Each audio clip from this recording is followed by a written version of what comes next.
Oi, Bruna. Oi, Bi. Gleice. Ó, a professora Grace já está aqui no ar. Comigo, o canal Doutorinha Verusca. Lívia, Diego. Vamos se aproximando. Hello, minha querida. Vamos entrando. Todo mundo tem interesse de processo administrativo, né? Todo mundo tem interesse. Grace, tu me manda solicitação? Deixa eu ver se eu consigo. Eu consigo mandar aqui. Mandei já a solicitação. Oi, Marie. Carolina. Olá! Tá me ouvindo? Tá me vendo?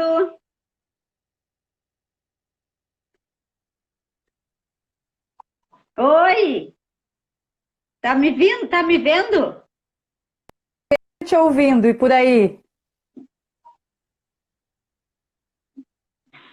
Tudo certo, só tá dando uma travadinha assim, mas É, eu vou.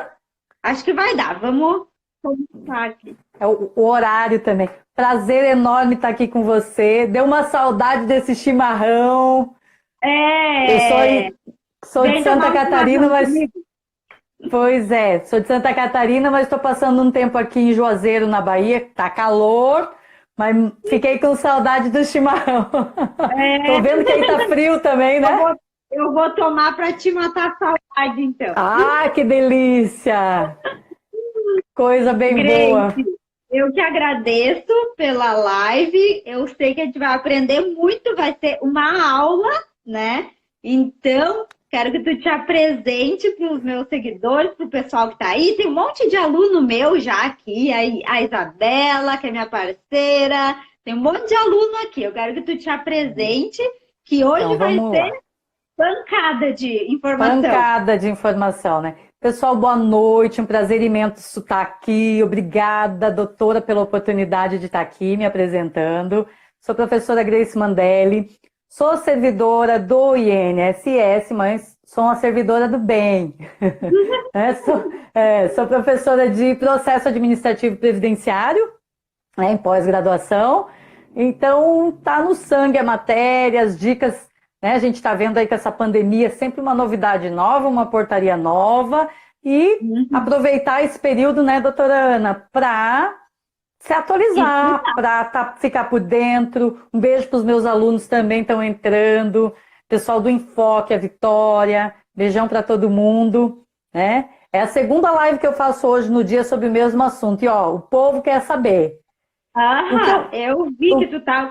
Quando tu falou que a live no dia 3, né? Aí eu olhei, mas ela vai fazer duas. Fiz duas. Eu tô Verdade. Porque certo. assim, todo dia a gente tem.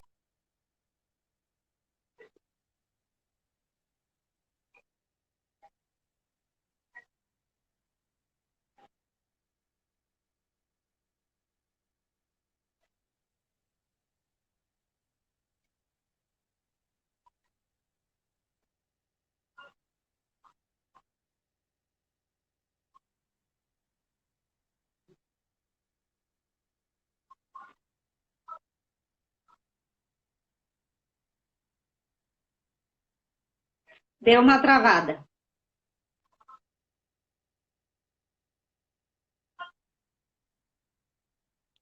Tá travando.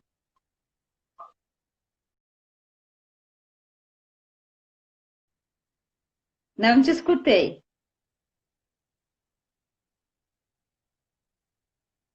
A professora Grace vai sair e entrar de novo, então, tá, gente?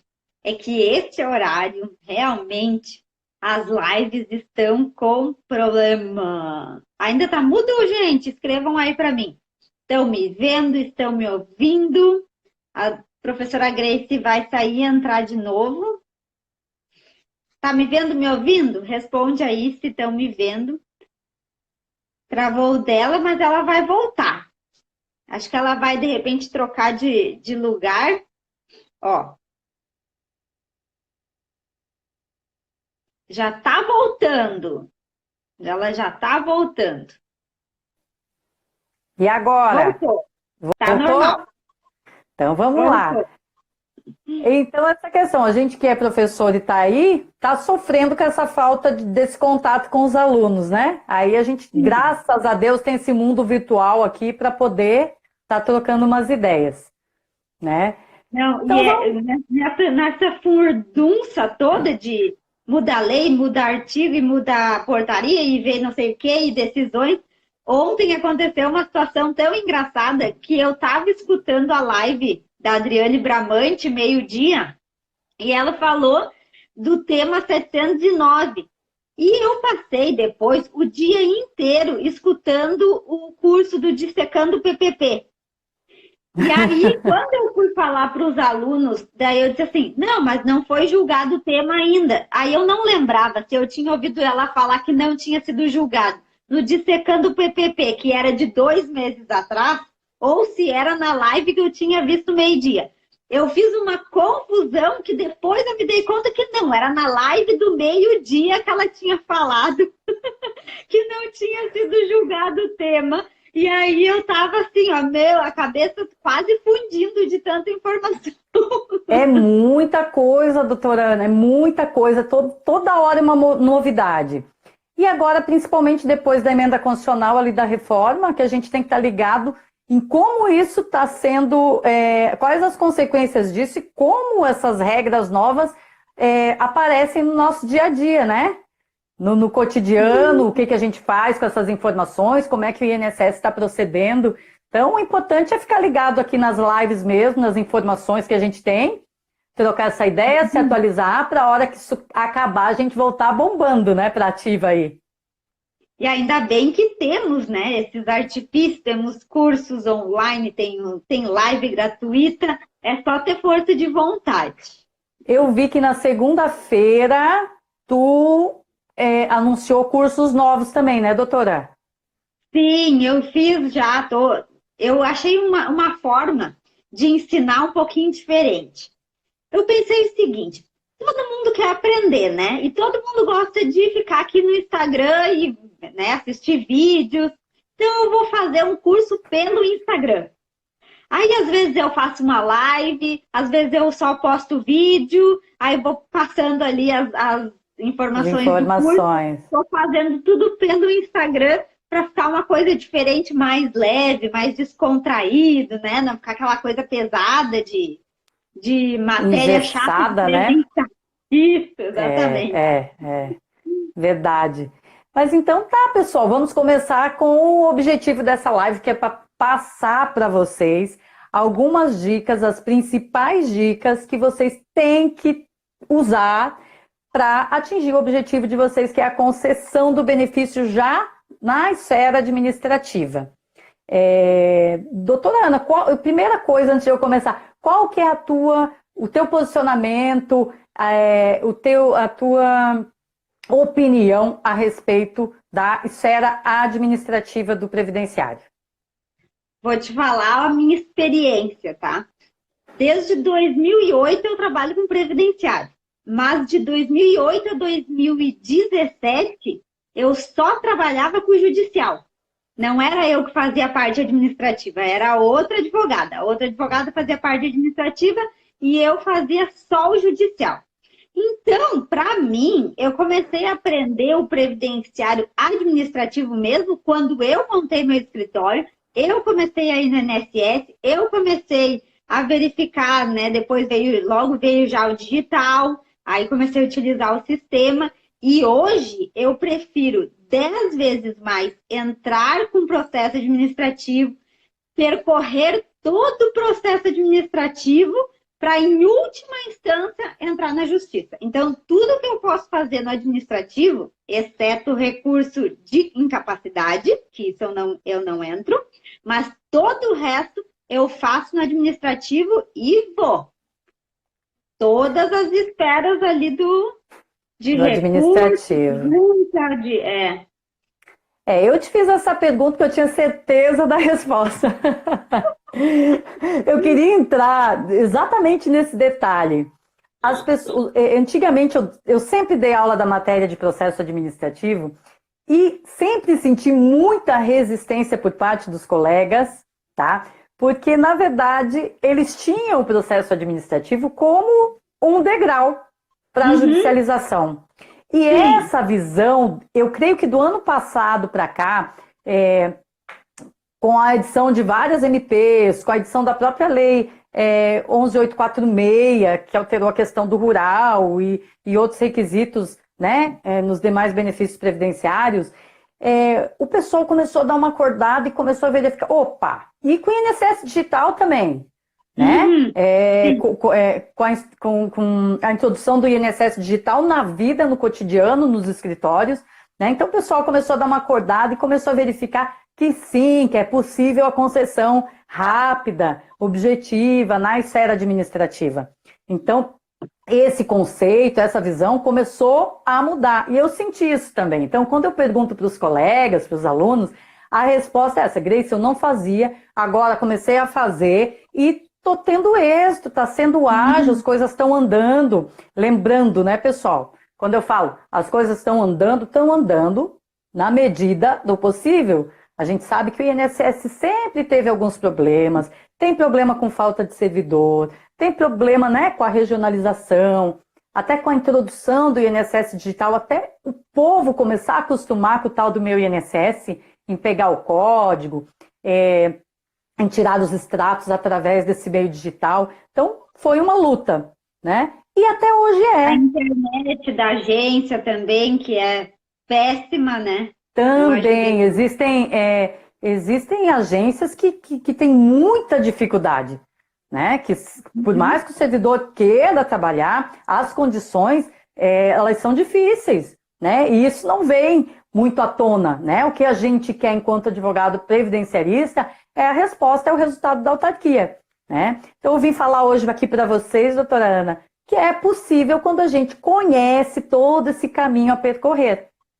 Quando a gente sabe qual o objetivo, qual o tipo do benefício, a legislação correlata a esse benefício, o que a gente tem que demonstrar, que tipos de provas a gente tem que colocar para não dar realmente um tiro no pé na esfera administrativa. Porque daí a tua tendência sempre vai ser a judicialização. A gente sempre vai passar de olho fechado ali nas decisões administrativas, né? Agora a gente tem uma grande diferença. Eu não sei, doutora, se com a sua experiência aí na advocacia previdenciária, já sentiu que o próprio judiciário está dando um respaldo maior às decisões administrativas, está abraçando mais o processo administrativo para tomadas das suas decisões.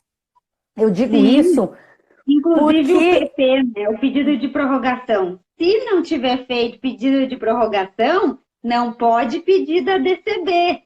Tem que pedir do novo requerimento. Então, tem sim essas teses que são baseadas no processo administrativo. Tem que ser... Exatamente. Eu acho que o judiciário está cada vez mais abraçando a questão administrativa. Então, o processo administrativo bem instruído hoje, ele é uma base pesada para a judicialização. O juiz já tem uma outra visão para o teu caso, já de início.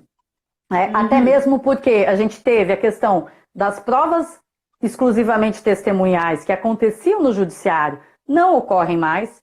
Então, a gente tem que aprender a usar uma das ferramentas que eu vou conversar aqui com vocês, que é a JA, né? Para várias situações a gente pode estar utilizando a JA.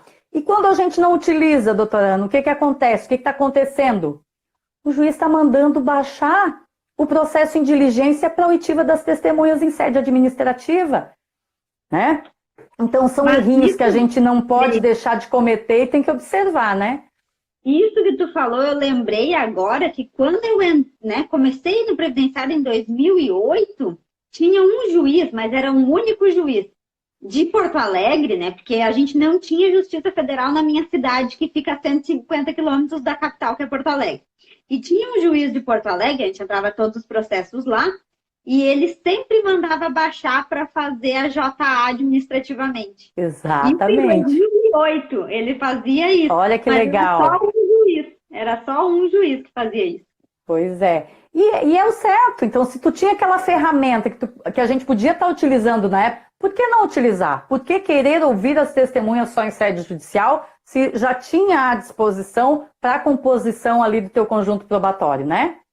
Então, a gente tem que ficar ligado no que está acontecendo, essa mudança toda do processo administrativo, né? Então, vou falar um grande erro que os advogados previdenciaristas costumam cometer, não digo todos, mas eu vejo muita gente que acha que é muito óbvio, na hora do requerimento do benefício, simplesmente requerer, né? Pegar o protocolo e juntar as provas. E não fazer um requerimento, um pedido, uma petição administrativa, chame do que quiser, né? Então, às vezes, eu aqui, ó, Grace servidora, recebo, né, a tarefa no protocolo, lá a tarefa para eu analisar, e eu vejo documentos do segurado, um monte de prova solta, ou seja, eu vou por intuição, né? Olho o CNIS, dou uma comparada com as provas que tem ali, né? Mas eu vou pela intuição, pelo meu entendimento, né? Diferentemente seria se eu pegasse essa mesma tarefa, abrisse e já tivesse o desenho. Eu sempre falo para os alunos, desenhem no requerimento administrativo. Conheçam quem vai estar recepcionando a tua informação, que é o servidor. Então não pode ser um linguajar rebuscado, não pode estar cheio de decisões e jurisprudências e teses, né, doutora? Tem que ser uma coisa objetiva. Né? Eu quero uma aposentadoria por idade. Quais são os requisitos para concessão? A idade e a carência. Então, aqui nessa prova estou demonstrando a idade. Com essa segunda prova estou demonstrando a carência. Se houver a necessidade de um acerto de CNIS, né? De uma inclusão de algum período, de algum vínculo, apontem objetivamente, demonstrem a prova. Essa é uma dica já, hein? Então, assim, a primeira dica de todas, façam um requerimento administrativo. Não joguem lá o teu pedido com as provas. Isso faz com que, quando você tem um requerimento, o servidor vai olhar para o teu processo com o teu norte, com a tua ideia, com a tua indução, né? Esse é um detalhe. Quer complementar alguma coisa, doutora Ana, nesse sentido? Não, eu sempre faço a Ju Luft fala mini petição, né? Mini petição, ótimo.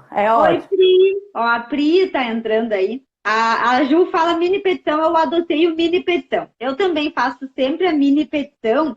E uma coisa também que eu ensino sempre meus alunos é o seguinte: tem algum período que está na carteira com rasura? Aponta a rasura, faz o print da carteira, escreve embaixo qual que é a prova relacionada àquela rasura, por exemplo.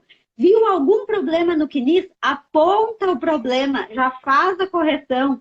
E outra situação também que eu acho muito importante é a gente entender que a pessoa que está analisando é uma pessoa. Então, se a gente pensa o seguinte, bom, se eu estivesse aqui analisando esse pedido, como que eu gostaria que fosse? Que fosse estruturado por ordem cronológica, tirar a prova que não precisa, deixar só o que é necessário. Por exemplo, o bloco de notas. O bloco de notas foi um servidor do INSS que me orientou dessa forma. Se eu estiver errada, tu me corrige.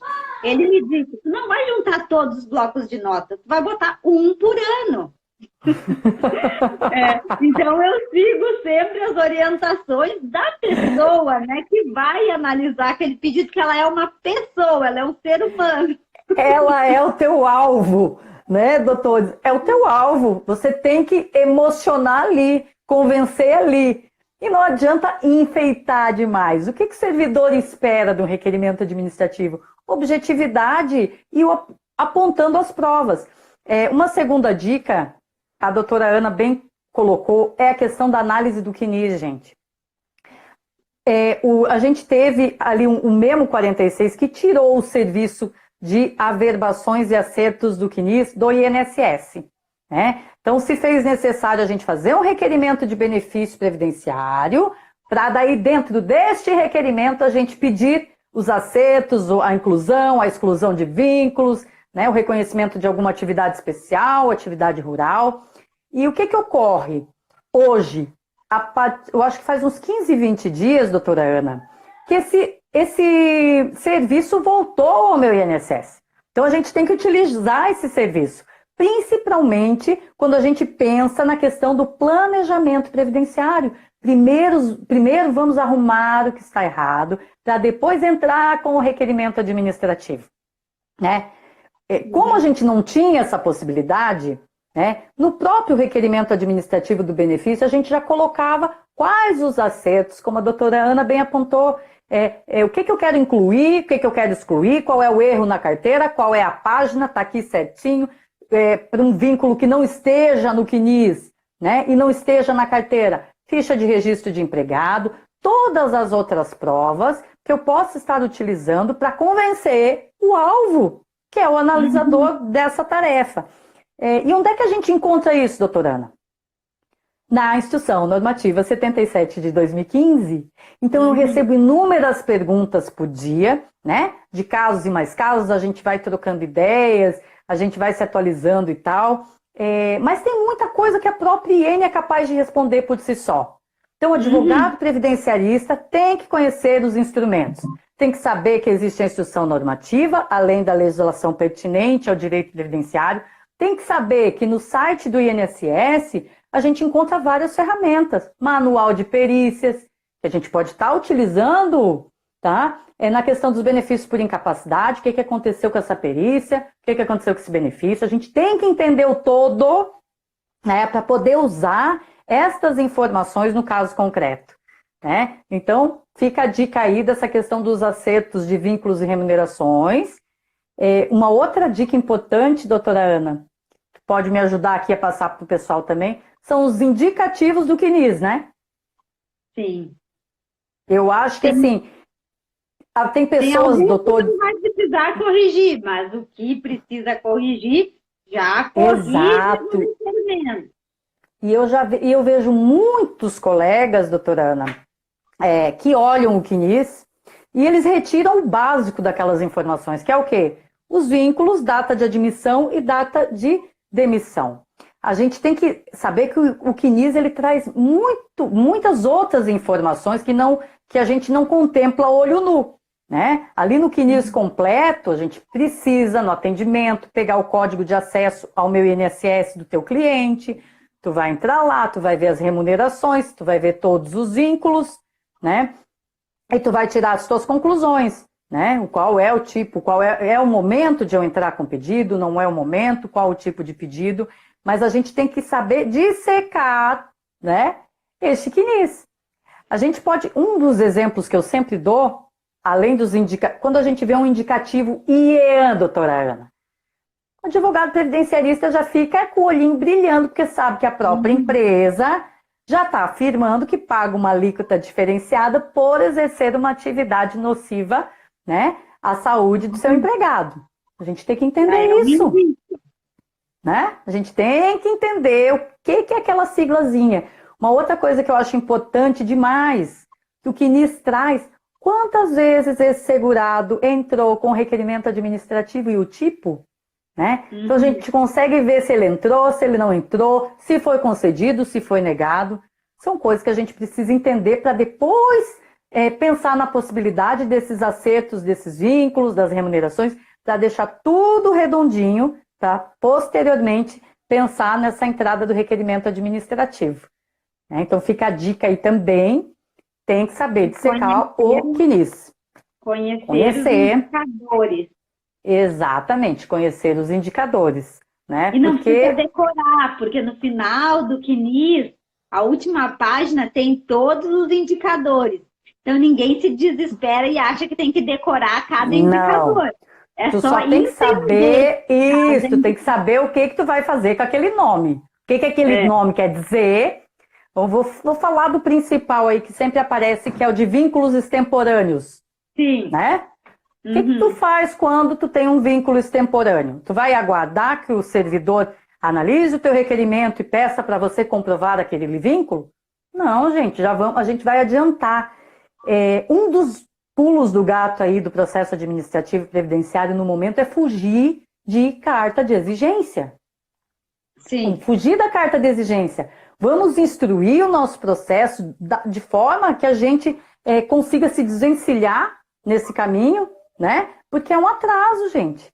O servidor já olha para o teu requerimento com outros olhos, porque é uma coisa que você deveria, né, ter feito ou deveria fazer. Então, ele vai pedir coisas óbvias, né? Claro que são casos e casos, né, doutora Ana? Às vezes tu recebe um cliente no teu escritório que não possui todas as provas. Vai deixar de entrar com requerimento? Vai deixar de tentar uma JA? Não. Né? Garante a DER, né? Garante a DER, exatamente. Então, tem casos e casos. Uma pergunta que sempre me fazem é a seguinte: eu posso juntar documento em qualquer momento do processo? E, na verdade, até que seja julgado decidido em primeira instância, junta. Eu às vezes, junto. O cliente trouxe mais provas, já fiz o requerimento, eu junto depois. Tem coisas que o cliente vai me entregar só depois na fase recursal, junto na fase recursal. Mas não deixo de juntar, sempre junto. Exatamente. Aí, alguns colegas vão perguntar, mas como que faz para juntar? Que a gente não tem essa possibilidade lá no INSS Digital, né, doutora Ana? Tem. No INSS Digital? Depois que já está em análise? Sim. É que eu não sei, assim, cada acordo de cooperação técnica de região muda conforme a região. Na minha região, a gente não tem essa possibilidade, tá? De juntada de documentos depois que o processo já encontra-se em análise, né? Então, o que eu sempre indico a fazer? Faz o cumprimento de uma exigência, mesmo que ela não tenha sido pedida. O servidor não pediu nenhuma exigência, não pediu documentação nenhuma. Então, o que tu faz? Vai lá e faz... do mesmo modo que você iria fazer, né, para incluir aquela documentação no cumprimento de uma exigência, certo? Sim. Então, sim de extrema importância. Aqui em Pernambuco tem alguns lugares que tem e outros não tem. Dependem dos acordos de cooperação técnica, porque eles são regionais, tá, pessoal? Então, existem alguns serviços, inclusive no meu INSS, que tem numa região, em outra é mais restrito, algumas que faz de forma digital, outras só de forma presencial, né? Eu tô aqui pertinho de Pernambuco, eu tô em Juazeiro, na Bahia. O Hugo tá aqui dizendo que em Pernambuco tem. Então, vamos lá. Vamos seguir aqui para a gente não perder as dicas. Pedir as averbações. Pessoal, uma dica que eu acho de extrema necessidade, já pegando esse gancho de fugir das exigências. Uhum. A autorização para reafirmação da DER, pessoal. Isso é importantíssimo e às vezes passa batido. Né, doutora? Tudo que tu tá falando eu tinha anotado aqui. Porque é o suprassumo do processo mesmo, não adianta, né? Aí, só para fazer um adendo nessa informação, eu botei juntar todos os formulários. Exato. Porque o que eu faço, tá? Eu junto a minha procuração e eu junto a procuração que é do formulário do INSS. Do INSS. Porque às vezes eu junto só a minha e aí o servidor, dependendo do lugar, ele solicita outra. Agora eu já junto as duas, para não correr o risco de dar exigência e pedir. Exato, mas é realmente esse pensamento que o advogado tem que ter. Na dúvida, vamos garantir que esse processo administrativo ande e não pare por besteira, por uma questão realmente burocrática. A gente sabe que dentro do processo tem muita burocracia, mas se a gente conseguir aprender a conduzir, a gente consegue se desvencilhar, né, dessas situações. Então, uma das dicas que eu acho de extrema importância é a questão da reafirmação da DER. Já aconteceu, pessoal, de eu pegar um protocolo para analisar e não ter a reafirmação da DER. O segurado esperando 8 meses para chegar na minha mão na análise. Ele tinha a idade e não tinha o tempo. Mas durante esses 8 meses, até chegar ao momento da análise, ele adquiriu esse requisito do tempo de contribuição, da carência que seja. E aí? Se eu não tenho a reafirmação da DER, eu tenho todo o embasamento que for, né? O servidor tem toda a base para negar. Sim. Aí vocês vão me dizer, Grace, mas a instrução normativa diz que você tem que oportunizar a pessoa, você tem que fazer a carta de exigência, né? Que esse benefício ele não pode ser indeferido por falta de documentos, etc, etc. Aí eu sempre costumo dizer, doutora Ana, que a instrução normativa é linda e maravilhosa e que se ela fosse cumprida da maneira como ela é prevista, não teria necessidade de termos os advogados previdenciaristas, né? O serviço, a luta, essa constante busca pelo direito de segurado vem do erro do INSS na maioria das vezes, né? Então, vamos prestar atenção e pedir sempre a reafirmação da DER. Né? Lógico, nesse caso aí, eu liguei, tinha um procurador, tinha um advogado, os dados estavam atualizados, eu consegui ligar, na primeira tentativa o advogado me atendeu, eu disse, doutor, coloca aí uma petiçãozinha com a autorização da reafirmação da DER. Pronto, deu tudo certo. Mas tem servidores, vocês vão encontrar, que não vão fazer. Eu não estou dizendo que, ai, Grace, tu é a perfeita da servidora. Não, estou falando de um caso, né? De um caso que aconteceu comigo e dando ênfase para quê? Cadastro do advogado estava ok, a dica, cadastro do advogado estava ok, o celular do advogado estava ok, o e-mail do advogado estava ok. Lembrando essa questão do e-mail, do cumprimento da exigência, agora as cartas, né, a ciência se dá no dia do disparo do e-mail, pessoal.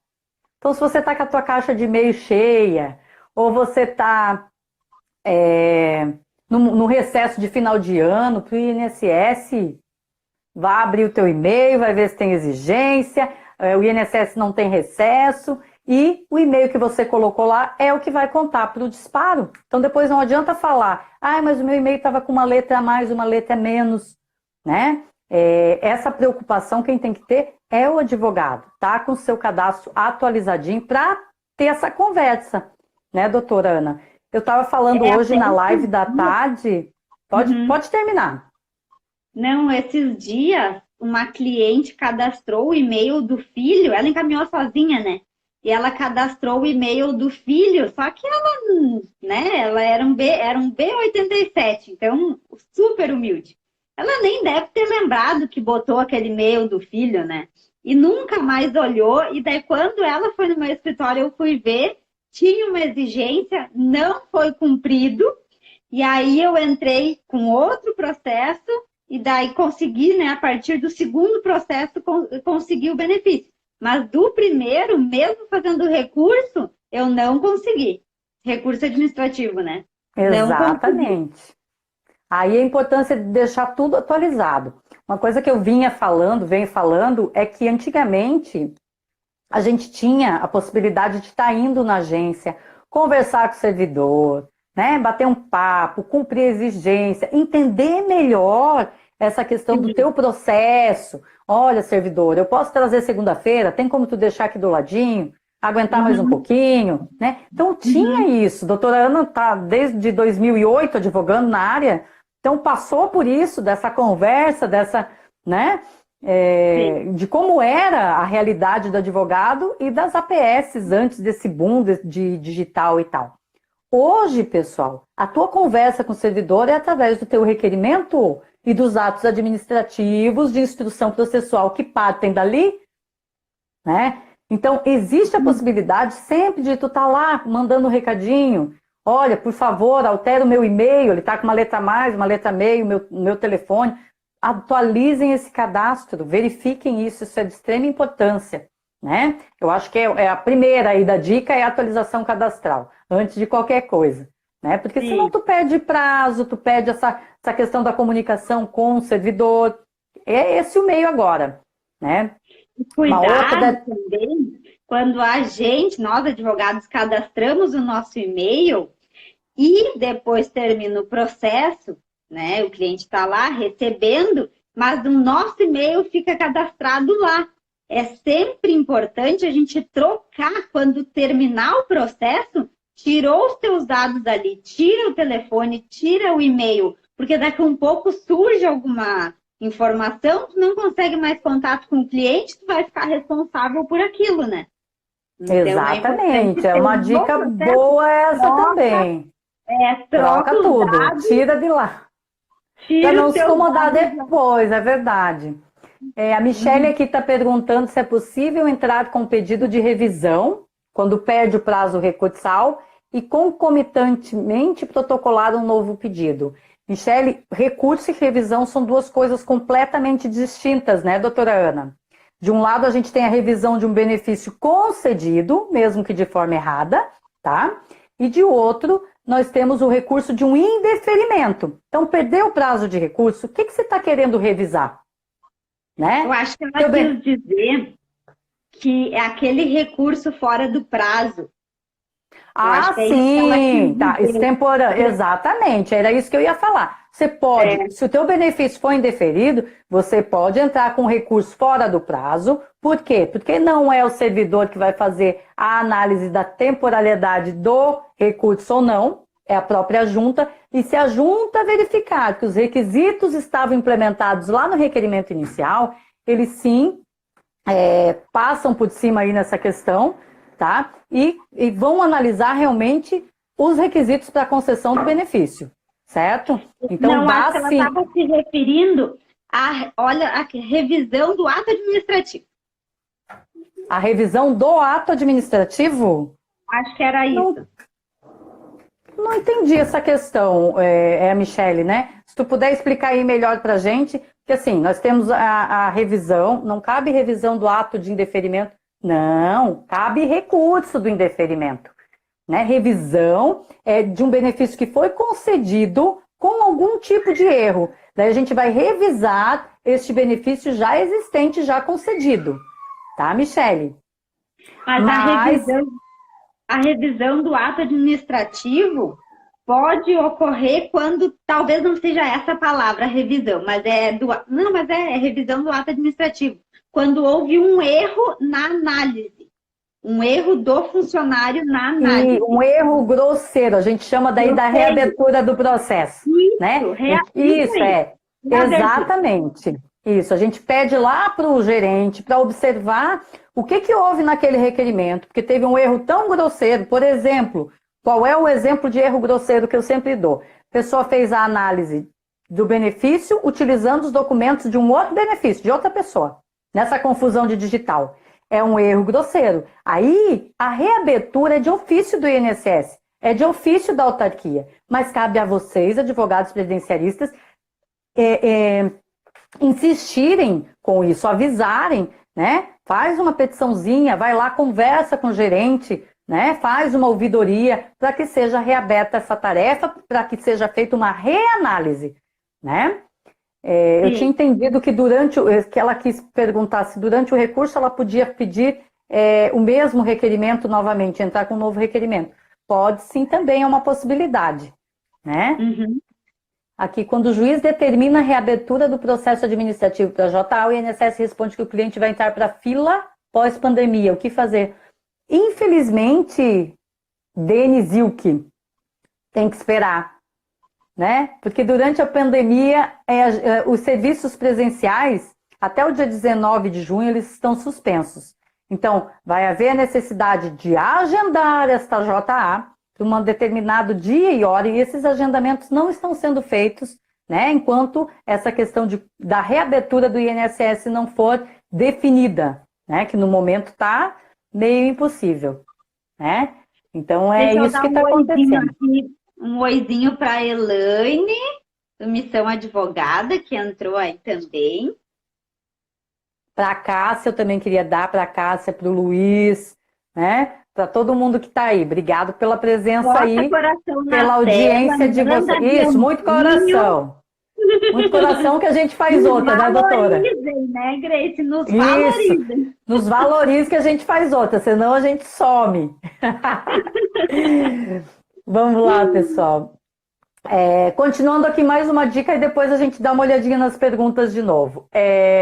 Motivação dos atos administrativos, né, doutora Ana?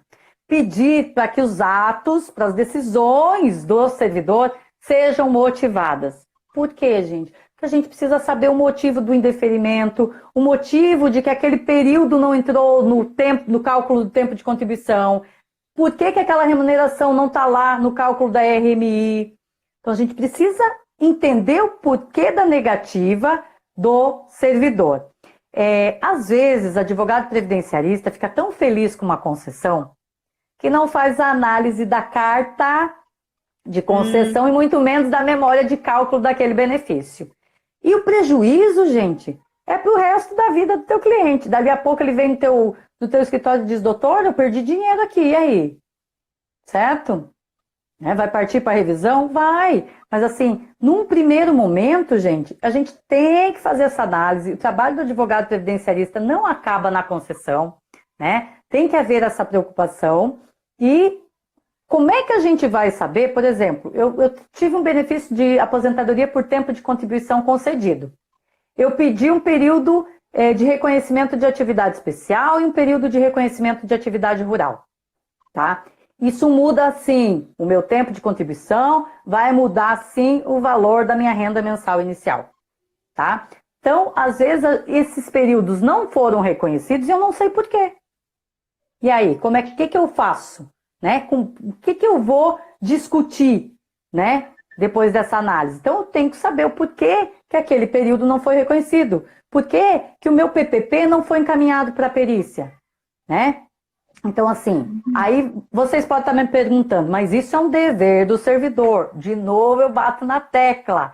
A gente, advogado previdenciarista, trabalha em torno dos erros, trabalha na questão do servidor não prestar atenção e não seguir as normas da instrução normativa, né? Então, o que tem que fazer? O servidor não tem conhecimento de toda a legislação, não das tem. portarias novas, da ação civil pública que saiu. Então, é dever nosso informar, né, todas as alterações, principalmente a alteração, porque se a gente não dá conta de aprender tudo, imagina, o servidor também não vai dar conta de aprender tudo. Às vezes, pessoal, as coisas ocorrem numa esfera muito acima da capacidade do servidor, né? Então, saiu a decisão de uma ação civil pública, aquela do Rio de Janeiro, né? Por exemplo, em âmbito nacional, que é por reconhecimento do tempo de benefício por incapacidade no cálculo, certo? Do tempo de contribuição. Maravilha. Saiu essa decisão. Até que ela chegue para o servidor, ela passa por várias esferas e vai chegar aqui com outro linguajar, tá? Com o linguajar do servidor. Diante dessa situação, você tem que agir dessa forma. Uma forma muito motorizada, muito automática, né? Então, às vezes, a gente não entende esse grau, né? A gente pensa, o servidor tem que cumprir. Tem que cumprir, mas ele tem que esperar alguém mandar ele cumprir. Tá? Ele não tem esse condão de cumprir de ofício, né? E às vezes a gente não entende esses trâmites que ocorrem aqui do lado de cá do balcão, né? Não consegui ler a pergunta ali, mas depois a gente volta. Então, pessoal, colocar nesse requerimento administrativo de vocês, né, pedir que os atos administrativos eles sejam motivados, até pela lei 9784 de 99, que é a lei do processo administrativo. Todo ato administrativo tem que ter uma motivação para a gente ter a possibilidade de trabalhar com isso. O que eu faço? Vale a pena eu entrar com recurso, com uma revisão para o reconhecimento desse período de atividade que não foi reconhecido, ou com recurso desse indeferimento desse período que faltou o reconhecimento para dar a concessão do benefício para o meu cliente, né? Queria mandar um beijo para minha cunhada, Lica Castelo, que está aí me assistindo, que também é advogada previdenciarista. Beijo, Lica. Deixa então é salvo, isso, doutora. Por favor. Ai, então, deixa salvo. Vamos deixar. Aí é com a doutora Ana. Se der tudo certo aqui, né? Então fiquem aí, nos valorizem, botem coração. Mas nos valorizem, ainda gostei desse nos valorizem.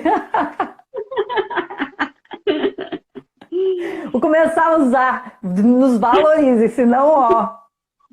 Mas tá bom, estão valorizando, eu tô vendo bastante coração aqui.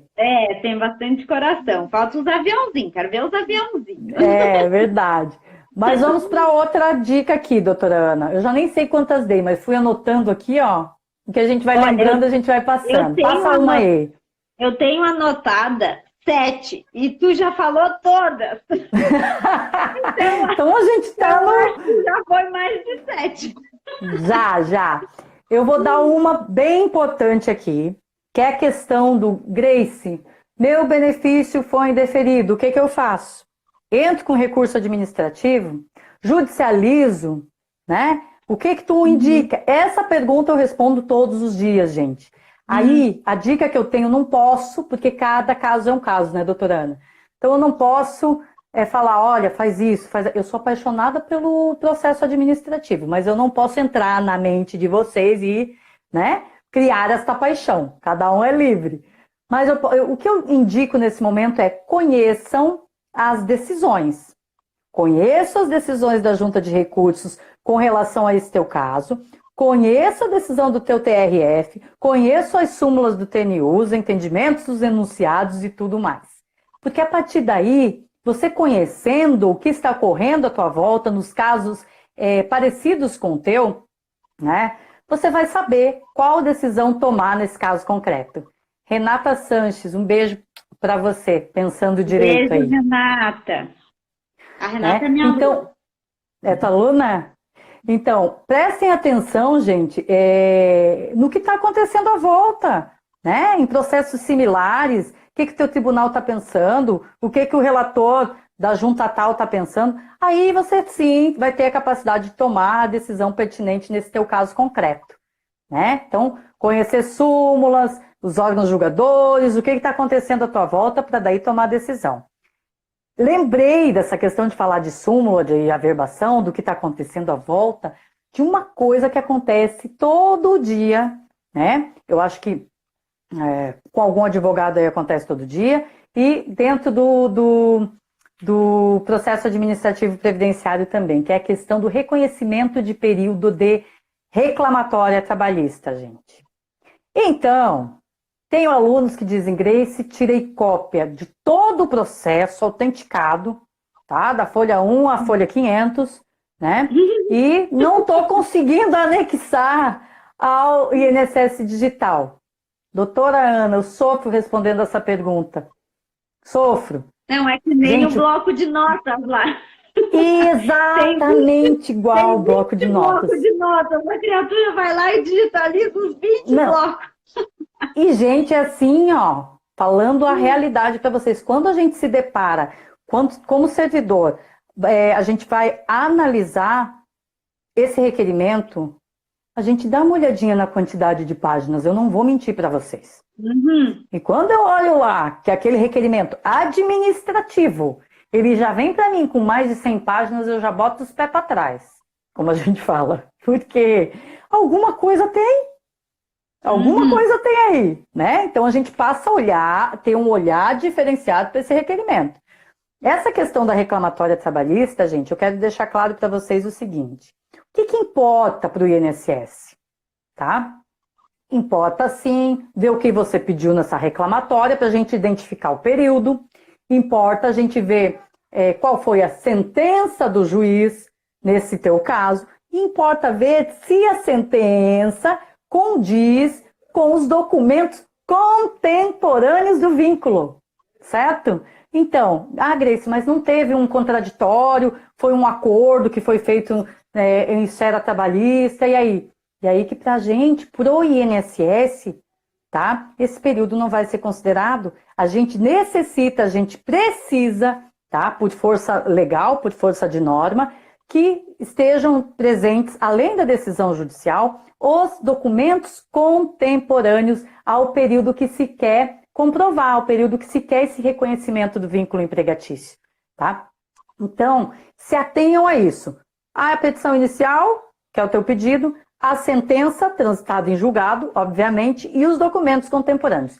É isso que você vai juntar para ter esse vínculo reconhecido na esfera administrativa, que é diferente, né? Tem advogado que questiona, doutora Ana.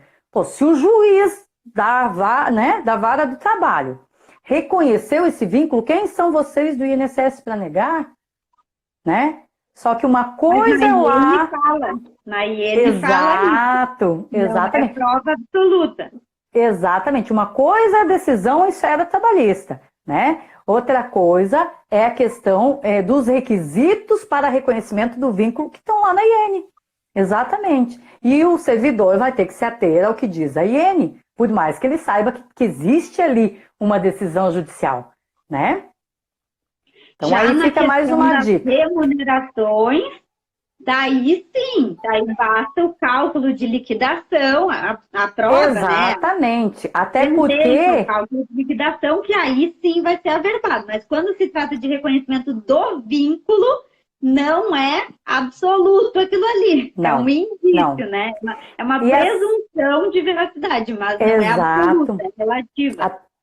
E essa questão das remunerações, doutora Ana, quando é reconhecido o vínculo, né, a responsabilidade passa a ser da empresa. Então, não importa para o INSS se isso foi pago, se não foi pago, se a Receita vai cobrar, o que vai acontecer com essa pessoa jurídica.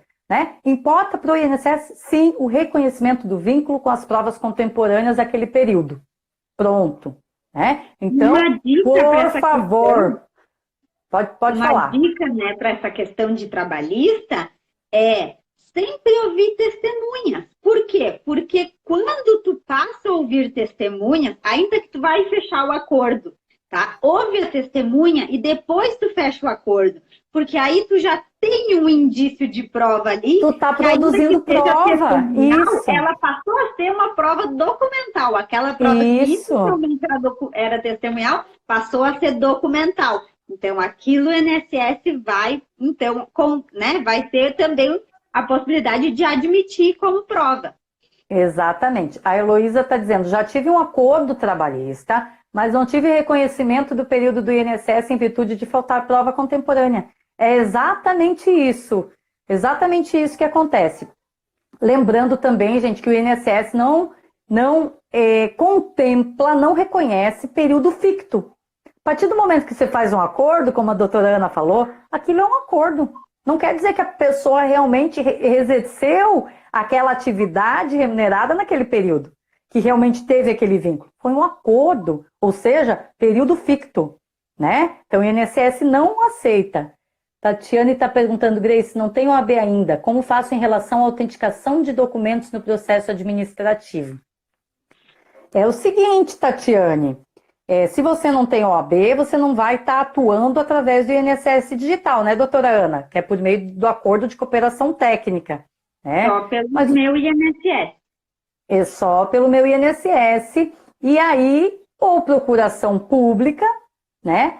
Eu não sei, ou aquela procuração do INSS, mas eu acho que... Não precisa ser pública, pode ser aquela procuração... Aquela do INSS, mas os documentos eles têm que ser autenticados por órgão, né, específico para isso. Você não vai poder autenticar essa documentação. Não vai ter o condão, né? Não vai ter o poder, como tem a prerrogativa do advogado, de estar autenticando essa documentação. Então, teria que levar num cartório, né? Num órgão específico para... ou até mesmo lá na agência, né? Quando for possível isso, para estar lá apresentando para o servidor fazer essa autenticação, tá? Recurso JRPS para fins de mandado de segurança pela demora. A autoridade coatora seria o gerente, correto? O gerente executivo, né? Pela demora, eu creio que ou o gerente executivo, né? Dependendo, ou o agente da tua própria APS, tá? Vai depender de como está acontecendo aí. É o mais certo, porque daí ele já vai e já toma as providências. Outra dica que eu vou dar, gente, essa questão de mandado de segurança. Requerimento está demorando, né? As coisas não estão acontecendo como deveriam estar acontecendo na via administrativa. O que tu pode fazer? Direto mandado de segurança? Não indico. Não sei qual é a tua experiência, doutora Ana, mas eu acho muito válido fazer ouvidoria. Tá? Eu vejo os alunos comentando, todo mundo falando que está dando muito certo. E se for preciso impetrar mandado de segurança, pedir logo a concessão. Demonstrar os requisitos para concessão, para determinar que o INSS conceda o benefício, e não só analise o benefício. Tá? Pode falar, doutora. Eu acho temeroso pedir a concessão antes de esperar o INSS analisar. Por quê? Porque o INSS, eu acho que mais de 50% das vezes tem uma decisão mais favorável do que a própria justiça. E aí tu tá queimando uma ponte. Então, Eu não aconselho a entrar direto pedindo concessão, ainda que demora um pouquinho, ok, mas espera o INSS analisar, porque o INSS, na maioria das vezes, tem decisões mais interessantes do que da Justiça. E se o INSS vai negar tudo, tu tem o plano B, né? Se tu queimar ponto, depois tu não tem o que fazer. O que eu falo aqui, essa questão, é quando realmente você tem certeza da concessão. Ou seja... Mas tem cada juiz louco que a gente não tem certeza nunca. Exato. A gente tem que saber onde é que está pisando, né, doutora Ana? Conhecer, é o que eu sempre falo, saber qual é o teu foco com aquele instrumento naquele momento. Então, assim, se você tem, exemplo, uma aposentadoria por idade, que a tua cliente já tem idade, já tem o tempo, já demorou 8 meses para análise do INSS, você já fez ouvidoria e não deu certo, aí que cabe a indicação do MS pedindo a concessão, né? A gente não vamos falar, como bem a doutora Ana colocou aqui, na hipótese da gente realmente queimar cartucho, faltar prova, então tu vai estar perdendo a oportunidade da tua instrução processual. Então, tomar muito cuidado com isso mesmo, né? Então, gente, eu acho que foram... A gente está com 3 minutos e meio. Eu ia falar que eu acho que as dicas tops já foram. A gente podia falar aqui mais 1 hora, né? Eu vou elencar, então, todas elas que eu anotei aqui. O que não estava na minha lista, eu já anotei na lista. Ótimo, então, maravilha. Vou elencar todas elas. Quais são as 10 dicas, então? A dica número 1. Deixar o teu cadastro, né, o cadastro do advogado, atualizado. Por quê? Porque se o servidor precisar entrar em contato, tem todos os teus dados ali, ele consegue, por meio de ligação, entrar em contato contigo e já agilizar, então, esse requerimento. Segundo, deixar o processo redondinho, né, fazer os desenhos, informar tudo que tem. Tudo que tem de errado, tudo que tu quer arrumar. Outra coisa, juntar os formulários. Junta todos os formulários. Claro que tu vai ter que saber o que é cada, né? Para cada pedido, tem alguns formulários específicos e tem os formulários padrões. Eu tenho uma pasta no meu computador, formulário para todos os requerimentos. Aí tá ali os formulários. Formulário para BPC, tá ali o formulário. Formulário para tal coisa, tá ali o formulário. Eu tenho uma pasta no computador para cada, para não esquecer de nenhum formulário. E até veio um formulário novo, que é de declaração de responsabilidade. Exato. Aquele formulário eu não sabia preencher. O que eu fiz? Já me diz como que preenche. Quem é que preenche? É eu ou é o segurado? Você que preenche, doutora. A partir do momento que tu tem a procuração, ó... Daí eu fiquei na dúvida. Será que é eu que preencho ou o segurado? O que eu fiz? Eu preenchi um e o segurado preencheu outro. Preencheu outro. Para não dar erro, gente. Tá ótimo isso aí. Então, essa é a dica também. Não sabe se vai ou não vai, preenche e manda. Tudo e vai. Só que em relação a documentos, daí já não utiliza essa técnica. Documentos, não. Só o que for importante que tu vai juntar. Não vai juntar documento demais que não precisa, que aí também o servidor não vai analisar com tanta agilidade. Então, também essa já é outra dica. Com tanta boa vontade. Com tanta boa vontade. Outra coisa, cópias coloridas. Isso aqui Joia, a gente não falou isso, mas é importantíssimo. Cópias coloridas, não preto e branco. Já digitaliza o documento, tá lá? Já digitaliza o original. Já manda o original. Então, outra dica é de arrumar o CNIS, né? Já no próprio requerimento. Falar das siglas que são importantes. Se é relevante, tu vai. Ixi, vai acabar. Vai acabar o tempo. Fazer o requerimento por escrito, colocar as coisas em ordem. Se vai juntar documento de rural, bota tudo em ordem cronológica. E fazer na reclamação trabalhista, juntar o que for necessário. E quando demorar, fazer uma reclamação para a ouvidoria. Nós temos 20 segundos. Joia! Um beijo para todo mundo. Me sigam no Insta também, sempre tem novidade. Doutora Ana, obrigada. Logo mais a gente marca outra para continuar. É privado. Então, é privado. É Prof. Grace com Y no final, M.